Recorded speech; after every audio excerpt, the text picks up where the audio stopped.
It can be a really difficult thing, and I think that's something that every director struggles with, and teacher and, you know, tutor. It can be really difficult, but I tried from the outset to say, I came into the rehearsal room and I said, what do you guys think it's about? And they kind of went, and I said, do you want me to tell you what I think it's about? And they went, yes.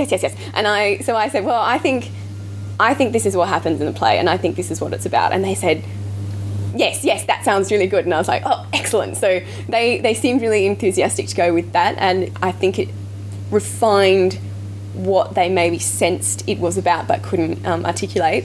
And then after that, it was always a step-by-step breaking down. Here, I think this is the first part of that process. You know, here is the first part of the journey for this character, and I think the interaction signifies this part of the journey. And then you step on, you go, well, now he's taking another tack on this, another tactic or another path on this part of the journey. And so for me, it's my job to be really aware of what is happening in the script. So if they say, what is this, I don't get it, then I can say, well, I think this is this. And if they disagree, that's fine, and we work that out. But if not, and if that just helps, that's the way to go. It's always about what helps. And if my idea is wrong and it doesn't help, then it goes out the window. And that's, as far as I'm concerned, that's the rules. If it doesn't help, it goes out the window.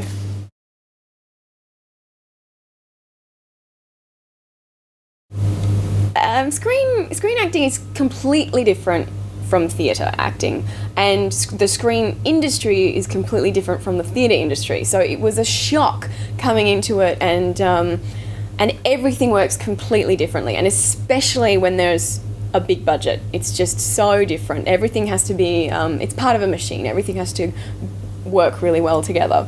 And it was a shock. And a lot of the time with theatre, there's not that sort of budget, and it doesn't work that way. It's a lot rougher, and I like that because you can make more mistakes. I feel like you can take more risks, and I love that about theatre. And sometimes with filming, you can't take as many risks.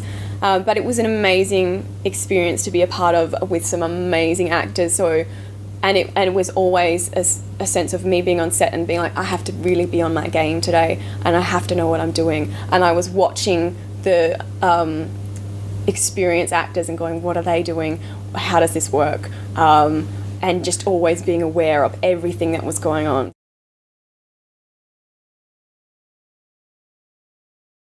I don't really remember sort of deciding that I wanted to be an actor. I remember when I was about 14 and I was doing drama, I was like, oh, I love this is great. And I just kept on doing drama. But when I was very young, I wanted to be a singer, I wanted to be a dancer, and I wanted to be all these different things, always artistic things. But I never really remember wanting to be an actor. But the last show I did, the last gig I did, I had to faint in it. And I said, okay, is this all right? And then they went, oh, wow, are you trained? And I said, well, sort of. And they said, well, that looks trained. And I remembered that actually I was taught to faint by this actor I met when I was 12. And I met her and I said, will you teach me how to act? Even though I don't remember wanting to act at that time, but I said, will you teach me how to act? And she said, yes, okay. And I said, how do you faint on stage? That to me was like the biggest thing. How do you fall over and not hurt yourself? That was the thing that struck me when I was 12. And so she taught me how to faint. And then last year, so 12 years later or whatever, then I used it again and went, wow, that was so long ago. I must have wanted to do it, but I don't remember that I wanted to. But it was really after year 12 and deciding that I wanted to pursue that, and I did drama studies at ECU for a little while, and then I changed to contemporary performance, and that was a great experience.